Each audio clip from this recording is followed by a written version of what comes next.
Cadillac est actuellement à un stade avancé des négociations pour définir la composition de son équipe pour la saison 2026 de Formule 1.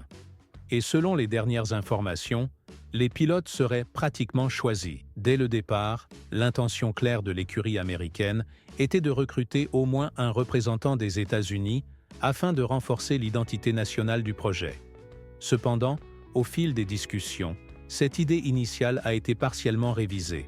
Il semble désormais que Colton Herta, autrefois considéré comme la pierre angulaire du projet, soit écarté, au profit de deux pilotes ayant une solide expérience en Formule 1 pour diriger l'équipe qui commencera à fournir ses propres moteurs à partir de l'année 2029. Ce changement de cap soulève plusieurs questions, notamment celle de savoir si l'absence d'un pilote américain pourrait décevoir le public local, habitué à encourager ses compatriotes. Plus encore, cela pose la question de l'impact financier et de la stratégie commerciale de Cadillac, qui comptait initialement sur l'attachement émotionnel du public américain pour soutenir son projet en Formule 1.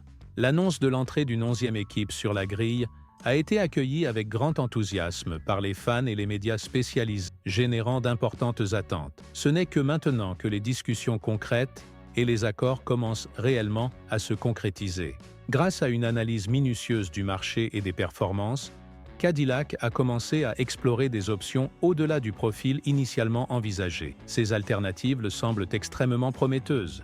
Actuellement, Sergio Pérez et Guan Yu Zhou sont les principaux noms évoqués dans les discussions, ce qui révèle les véritables intentions de Cadillac. Le choix de pilotes expérimentés montre que l'écurie ne souhaite pas simplement participer à la Formule 1, mais être compétitive dès ses débuts. De nombreux critiques avaient attribué les difficultés récentes de Sergio Pérez à ses propres performances, mais des analyses internes chez Red Bull, ainsi que des témoignages de pilotes comme Liam Lawson et Yuki Tsunoda, suggèrent que les problèmes étaient davantage liés à la voiture qu'à ses compétences. Cette nouvelle perspective a conduit Cadillac à revoir ses critères, reconnaissant que Pérez peut offrir bien plus que de l'expérience de course. Il possède une vaste connaissance technique acquise au fil des années de compétition au plus haut niveau, ainsi qu'une compréhension approfondie du fonctionnement d'une équipe gagnante comme Red Bull Racing. Il n'est donc pas surprenant que le directeur d'équipe, Mario Andretti,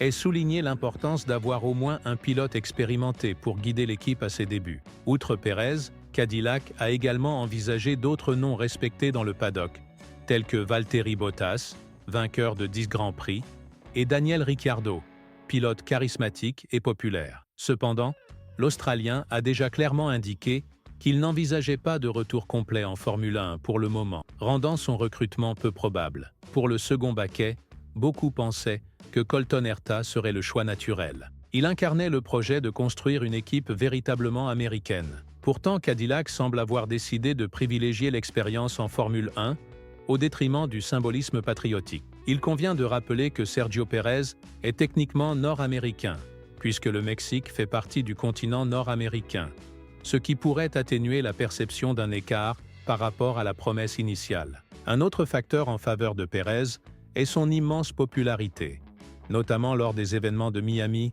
Austin et du Grand Prix du Mexique. Ce lien avec le public génère non seulement une valeur sportive, mais renforce également la position financière de Cadillac sur ses marchés stratégiques. De plus, Pérez est l'un des rares pilotes de Formule 1 à apporter avec lui un solide ensemble de sponsors, avec des investissements pouvant atteindre 30 millions de dollars par saison, comme confirmé par les dirigeants de Telmex, une entreprise dirigée par le milliardaire Carlos Slim. Fait intéressant, Cadillac montre également un grand intérêt pour Guan Yu Zhou pour occuper le second siège. Bien que Zhou soit initialement arrivé en Formule 1 avec un important soutien financier, son parcours démontre une progression solide et compétente. Même s'il a été battu par Valtteri Bottas dans la plupart des courses la saison dernière, Zhou a su gagner la confiance de Ferrari, qu'il a recruté comme pilote de réserve.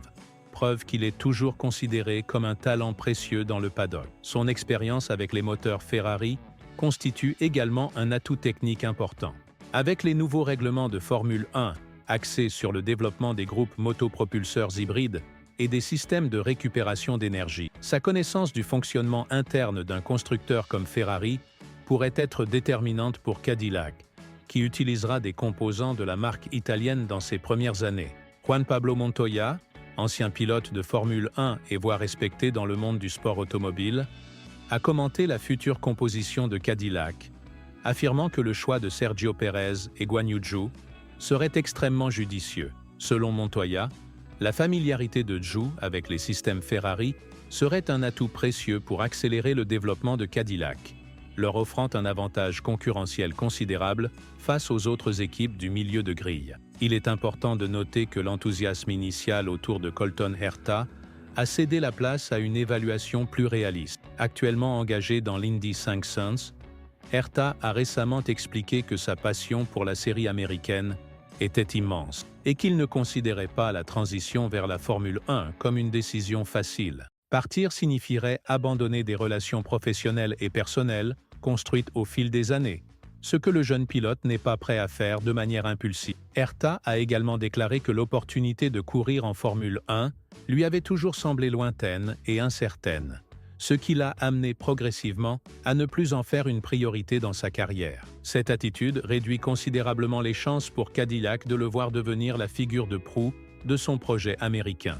Conscient de cette réalité, Mario Andretti a compris qu'il ne pouvait pas forcer un pilote à s'engager dans un projet aussi ambitieux sans une motivation totale. Ainsi, la recherche de pilotes expérimentés, capables de leadership et d'attirer des investissements, est devenue la priorité absolue de l'équipe. Au-delà du gain sportif, conserver des pilotes de renom pourrait permettre à Cadillac d'accéder à des ressources financières supplémentaires destinées au développement de son propre moteur, qui sera lancé en 2029 sous la marque General Motors. Ce sera un moment historique, non seulement pour l'équipe, mais aussi pour toute la Formule 1, marquant l'entrée définitive d'une marque américaine légendaire dans la compétition automobile la plus prestigieuse au monde. Montoya, bien qu'il ait salué le talent de Herta, a averti des difficultés que le jeune pilote pourrait rencontrer en changeant de catégorie. Le choc culturel, l'adaptation au style de vie européen et le niveau d'exigence élevé de la Formule 1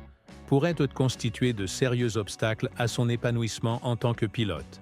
En tenant compte de tous ces éléments, le tableau actuel est clair. Sergio Pérez et Guan Yu Zhou apparaissent comme les principaux candidats pour conduire la nouvelle ère de Cadillac en Formule 1. Tous deux apportent des qualités distinctes mais complémentaires, combinant expérience, rapidité, capacité de développement technique et immense potentiel marketing. Bien qu'il subsiste des incertitudes concernant l'avenir de Valtteri Bottas et sa possible titularisation, la tendance naturelle semble aller vers une formation avec Pérez et Zhou. La question demeure donc, Cadillac pourra-t-elle être compétitive dès ses débuts avec ce duo? Et au-delà, quel autre pilote pourrait rejoindre ce projet ambitieux pour renforcer ses chances de succès dans la lutte pour le championnat du monde? Laissez votre avis dans les commentaires et, juste après, regardez la prochaine vidéo qui apparaît maintenant sur votre écran.